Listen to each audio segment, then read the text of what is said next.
Le monde des VTubers est étroitement lié à la création de contenu et à la culture idol japonaise. En effet, les VTubers sont des personnes qui produisent du contenu vidéo ou du stream, et le phénomène du VTubing trouve son origine au Japon. Initialement, les VTubers étaient assimilés à des idoles virtuelles, à la star de Hatsune Miku, à la différence qu'il y a cette fois une vraie personne qui contrôle l'avatar, comme ce fut le cas avec Kizunai ou encore les VTubers de chez Hololive. Cependant, au fil du temps, les VTubers ont détourné plus ou moins l'usage initial de cette pratique. Au lieu de devenir des VTubers pour devenir des idoles et atteindre la célébrité sans apparence réelle, de plus en plus de gens se tournent vers le VTubing, surtout pour rester anonymes. Et ce phénomène s'est accentué davantage lorsque la tendance s'est exportée en dehors du Japon. Cependant, certains termes utilisés actuellement sont hérités de cette association avec la culture idol. Et aujourd'hui, je souhaite aborder ce sujet car il y a beaucoup de choses à savoir à ce propos et je ne vous cache pas qu'il y a certains aspects un peu sombres, car évidemment, quand on associe un phénomène à l'univers des idoles, tout n'est pas toujours tout rose. Bonjour à tous et bienvenue dans cette nouvelle vidéo, j'espère que vous allez bien. Cette vidéo fait suite à la première qui établissait les bases des termes utilisés dans le VTubing. Donc si vous ne l'avez pas encore vu, je vous invite fortement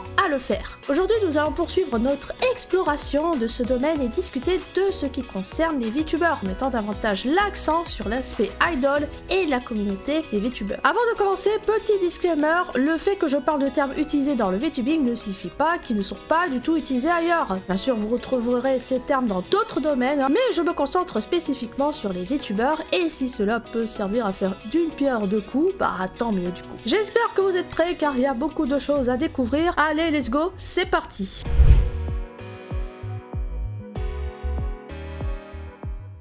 Quand vous allez sur YouTube, X ou autre, vous pouvez tomber sur des termes comme cover, clip, out of context. Tout ça, ce sont des types de vidéos que l'on peut trouver avec des VTubers. Et bien sûr, on peut retrouver ce genre de contenu en dehors de l'univers des VTubers. Tout d'abord, en ce qui concerne les covers, il s'agit principalement de reprises de musique, une pratique qui est hyper courante parmi les VTubers car beaucoup d'entre eux cherchent un peu à s'inspirer du côté idol, comme on peut le voir dans les agences de VTubers, où les artistes réalisent souvent des reprises de chansons, ou bien c'est tout simplement parce qu'ils veulent chanter. Et justement, c'est quoi concrètement une agence de VTubers? Eh bien, une agence de VTubers est essentiellement une entreprise qui crée ses propres VTubers. C'est-à-dire, par exemple, des agences comme Hololive ou Nijisunji vont recruter des gens et ces personnes se voient attribuer un nouvel avatar créé par l'agence, avec une nouvelle identité, et ces personnes vont travailler uniquement pour ces agences en quelque sorte. Alors, je fais juste une petite aparté car j'ai dit que les agences créent leurs VTubers, mais ce n'est pas 100% le cas de toutes, car certaines décident de recruter des VTubers qui ont déjà leur avatar, histoire de garder leur communauté, comme c'est le cas avec l'agence VShojo. Au sein de celle-ci, il existe de nombreux codes à respecter liés à la manière de se comporter en tant que VTuber, avec toute une charte à suivre, comme dans le monde du travail au final. Donc par conséquent, on retrouve souvent des covers chez eux, car ces agences embauchent principalement des personnes capables de chanter, de danser et d'animer un stream. Bien que ce soit pas toujours le cas à 100%, c'est généralement la norme dans les agences des VTubers. Ensuite, ce qui fait connaître ces agences, ce sont ce qu'on appelle les clips. Pour faire simple, un clip, c'est tout simplement un extrait d'un stream qui est repris et upload sous forme de vidéo. Les clips mettent en avant des moments entre guillemets marquants des VTubers. De base, on en trouvait surtout des clips de VTubers en agence,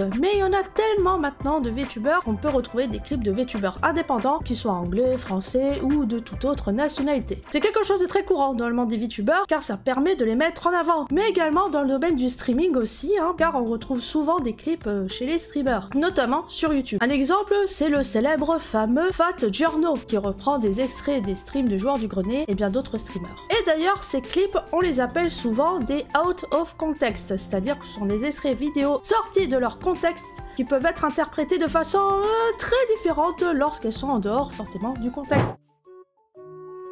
Is she? Why can't I see her? What is that?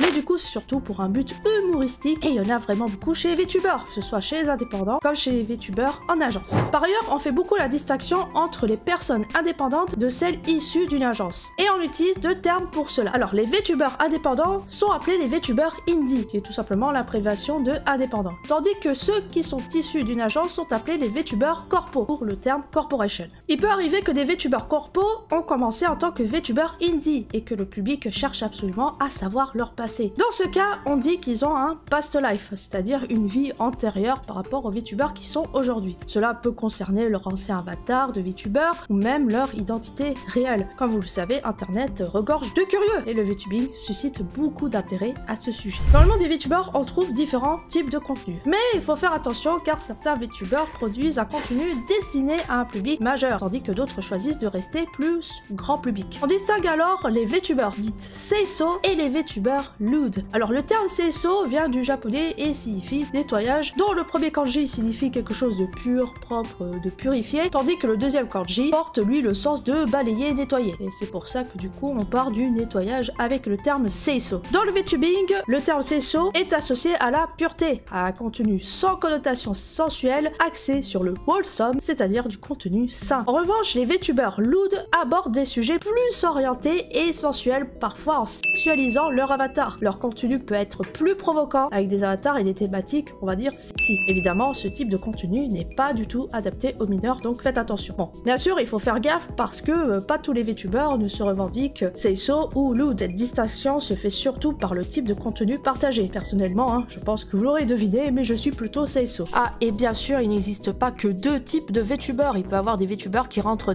ni dans l'un ni dans l'autre, mais qui peuvent faire du contenu dit adulte, mais sans connotation sensuelle, en ayant un langage plus adulte, par exemple avec des gros mots, etc.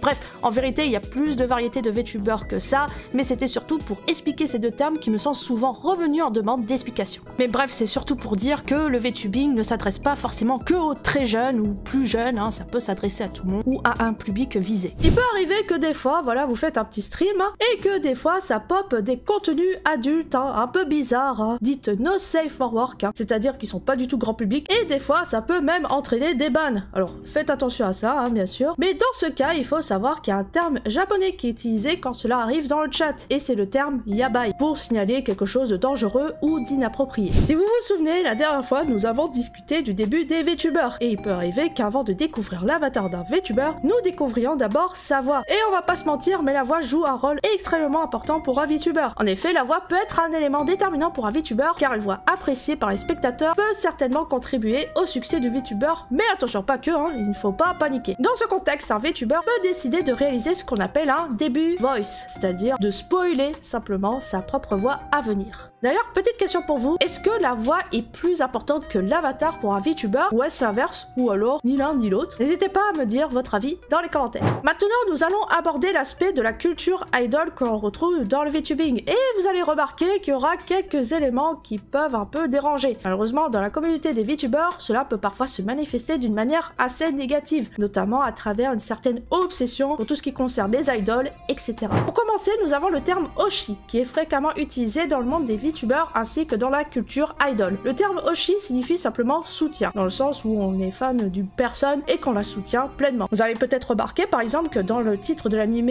Oshi no Ko, on retrouve ce terme qui signifie en entier mon idol favori. Ainsi, dans la communauté des VTubers, lorsqu'on parle d'Oshi, on se réfère à son VTuber préféré. Cependant, le problème réside dans le fait que certains fans souhaitent que les VTubers, donc assimilés à des idoles, restent aussi purs que possible, voire qu'il n'ait aucune interaction avec des personnes du sexe opposé, comme c'est souvent le cas avec les idoles japonaises. Et ces personnes sont souvent appelées des unicorns. Et ça peut aller encore plus loin avec certains fans qui développent une obsession toxique envers leur VTuber préféré, et ces fans sont généralement appelés des kashikoi. Ce sont des personnes qui développent presque un amour pour leur VTuber, créant ainsi une forme de relation parasociale très accentuée. Alors attendez une minute, c'est quoi une relation parasociale? Vous en faites pas, je vais vous en dire plus. Alors une relation parasociale est une relation unilatérale, dans laquelle une personne ressent quelque chose envers une personnalité publique, voire un personnage de fiction. Elle est unilatérale car la personne publique en question n'a pas nécessairement de sentiments spécifiques envers cette personne, qui est généralement simplement qu'un simple viewer parmi tant d'autres. C'est quelque chose que l'on observe souvent dans la culture idol, et même tout simplement sur YouTube ou en stream, où certains viewers ont l'impression parfois d'être amis avec ces personnalités publiques, alors qu'en réalité ce n'est pas du tout le cas. Cette confusion peut parfois être entretenue par la personnalité publique en elle-même, qui cherche à créer une proximité avec ses viewers, mais heureusement ce n'est pas tout le temps le cas. Cela peut rendre du coup difficile pour les personnes de faire la distinction entre une véritable relation d'amitié et une relation parasociale avec leur personnalité favorite, et malheureusement ces relations parasociales, bien qu'elles restent généralement limitées à l'imagination, peuvent parfois aller très loin. Certains peuvent même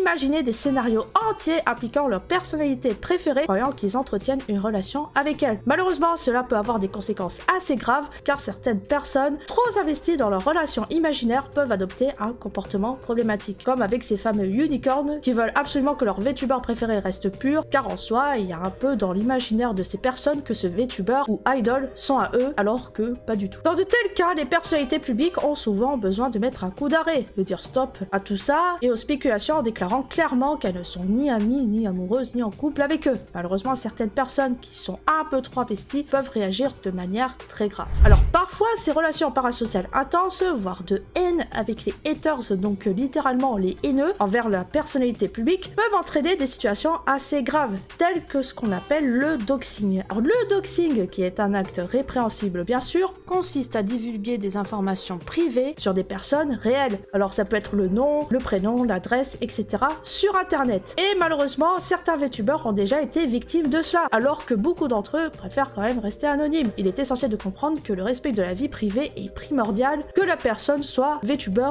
ou non. Un autre acte qui est totalement pas du tout légal, mais qui est malheureusement pratiqué par certaines personnes, c'est le swatting. Alors cette pratique consiste à appeler les forces de l'ordre en leur faisant croire qu'une situation grave se déroule chez une personnalité publique. Ça peut également devenir dangereux, avec la police intervenant en pensant qu'une personne est en danger ou met en danger autrui. Mais attention, je tiens à vous dire que non seulement ces actions sont totalement illégales, mais ça peut être extrêmement néfaste, pouvant causer un stress émotionnel considérable à la personne visée, et aussi de mobiliser inutilement les forces de l'ordre parce qu'ils ont mieux à faire. Dans tous les cas, bon, je pense que beaucoup d'entre vous, vous le savez déjà, c'est évident, mais si vous n'appréciez pas quelqu'un, bah, vous passez à autre chose, hein, et ne faites pas du tout ce genre de choses, s'il vous plaît. Et il est important de garder en tête que chaque personne derrière son écran est une vraie personne, avec sa vie, sa personnalité, etc., même au travers d'un avatar. Bon, pour autant, sachez que quand même ce genre de situation est extrêmement rare, et tant mieux d'ailleurs, hein. Cependant, il existe quand même d'autres pratiques peu recommandables qui persistent dans le monde de l'internet, et nous allons en parler tout de suite. Par exemple, lorsqu'il y a des dramas, c'est-à-dire des affaires qui portent préjudice à une personne ou à une entité, beaucoup de gens vont spéculer ou faire des théories sans fondement sur la situation, et ça arrive hyper souvent, surtout sur X. Alors, on appelle cela un rat,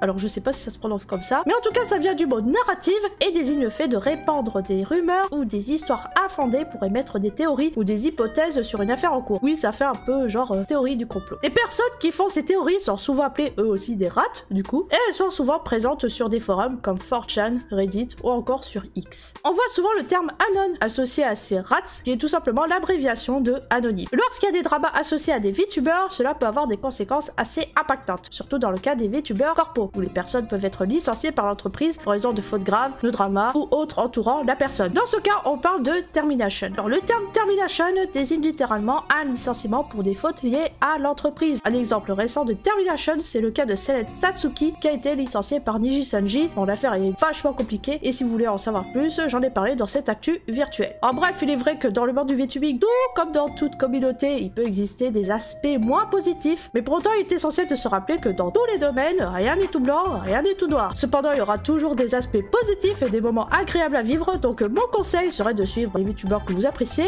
et pour ceux qui aspirent à le devenir, de se lancer dans cette aventure, surtout pour vous. Et c'est comme ça qu'on va conclure cette vidéo. Voilà, c'est tout pour aujourd'hui, j'espère que cette vidéo vous a été utile, il y a eu beaucoup de terminologie spécifique dans cette vidéo, et sachez que certains termes, bon, ils sont pas souvent utilisés, mais je voulais quand même dire car vous risquerez de les voir tôt ou tard. Bien sûr, il y aura d'autres vidéos de cette série, car il reste encore beaucoup de sujets à aborder. Si vous avez des questions ou des suggestions, n'hésitez pas à les laisser en commentaire. Je tiens à remercier tous ceux qui ont fait des dons sur YouTube, ainsi qu'aux contributeurs Ko-fi et aux membres de ma chaîne YouTube qui ont rejoint le Polo Crew. Si vous souhaitez soutenir ma chaîne financièrement et contribuer à la pérennité de ma chaîne YouTube, vous pouvez rejoindre les membres du Polo Crew en cliquant sur le bouton rejoindre ci-dessous. Et si vous préférez passer par le Ko-fi, vous trouverez le lien en description. Allez, prenez soin de vous, n'hésitez pas à regarder mes autres vidéos et on se dit à bientôt. Ciao! 2 8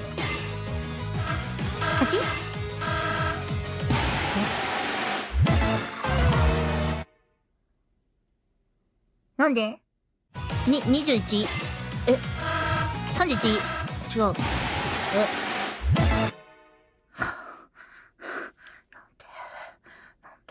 なんでみんななんで